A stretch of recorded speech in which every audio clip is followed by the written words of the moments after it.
જય હિન્દ દર્શક મિત્રો, આપ જોઈ રહ્યા છો તીર સમાચાર. વાત કરીશું ગુજરાત ભાજપના પ્રદેશ અધ્યક્ષ જગદીશ વિશ્વકર્માની છોટાઉદેપુરની મુલાકાતની. જી હાં, ભાજપ પ્રદેશ અધ્યક્ષ જગદીશ વિશ્વકર્માએ આજે છોટાઉદેપુર જિલ્લાની મુલાકાત લીધી હતી અને તેમની અધ્યક્ષતામાં ભવ્ય કાર્યકર્તા સંમેલન યોજાયું હતું. વિગતે વાત કરીએ તો ટૂંક સમયમાં સ્થાનિક સ્વરાજ્યની ચૂંટણીઓ જાહેર થવાની છે, ત્યારે હવે તમામ રાજકીય પક્ષોના કાર્યક્રમોની વણઝાર લાગશે. ભાજપ પ્રદેશ અધ્યક્ષ બન્યા બાદ જગદીશ વિશ્વકર્માએ પ્રથમ વખત છોટાઉદેપુરની મુલાકાત લીધી હતી અને કાર્યકર્તાઓના એક વિશાળ સંમેલનને તેમણે સંબોધન કર્યું હતું. કહી શકાય કે છોટાઉદેપુર શહેર આજે ભાજપના રાજકીય શક્તિ પ્રદર્શનનું કેન્દ્ર બન્યું. ગત રાત્રે આવેલા ભારે પવન અને વરસાદના કારણે કાર્યકર્તા સંમેલન માટે તૈયાર કરાયેલ શામિયાણાનો મંડપ ઉડી જતા આજે યોજાયેલા કાર્યક્રમમાં મોટી સંખ્યામાં ઉપસ્થિત રહેલા કાર્યકર્તાઓને ખુલ્લામાં બેસવું પડ્યું હતું. તાપમાન ઊંચું હોવા છતાં કાર્યકર્તાઓ ઉત્સાહપૂર્વક કાર્યક્રમમાં જોડાયા હતા. કાર્યકર્તાઓને તાપમાં બેઠેલા જોઈ પ્રદેશ અધ્યક્ષ જગદીશ વિશ્વકર્માએ પણ મંચ પર છાયામાં બેસવાનું ટાળી પોતે ધમધોકતા તાપમાં ઊભા રહી કાર્યકર્તાઓને સંબોધ્યા હતા.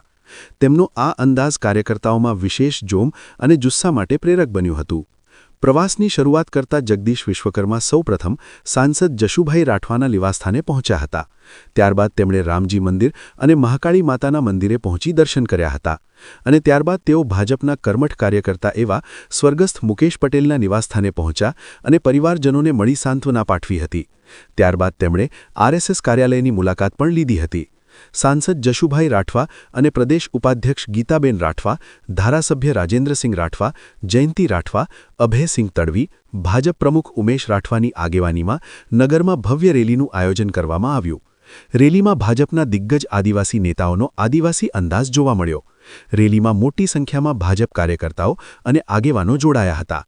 ત્યારબાદ ભાજપ કાર્યાલય પટાંગણમાં આયોજિત કાર્યકર્તા સંમેલનમાં પોતાના સંબોધનમાં જગદીશ વિશ્વકર્માએ કોંગ્રેસ પર આકરા પ્રહારો કરતા, કોંગ્રેસની નીતિઓ અને વલણ પર નિશાન સાધતા ભાજપ સરકારની વિવિધ વિકાસલક્ષી યોજનાઓ, ઉપલબ્ધિઓ અને જનકલ્યાણકારી નિર્ણયોનો ઉલ્લેખ કર્યો હતો.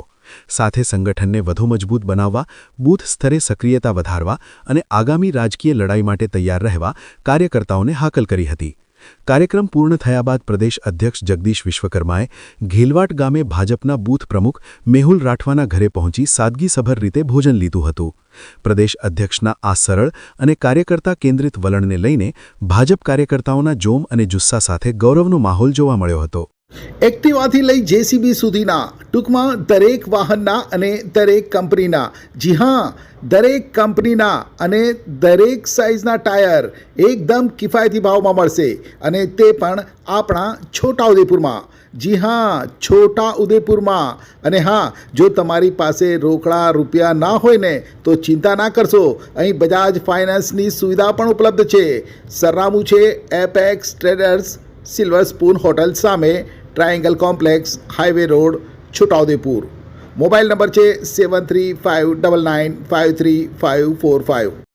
છોટાઉદેપુર સહિત રાજ્ય, દેશ અને દુનિયાના સમાચાર જોવા માટે સબસ્ક્રાઈબ કરો તીર સમાચાર અને બેલ આઇકોન જરૂર દબાવો.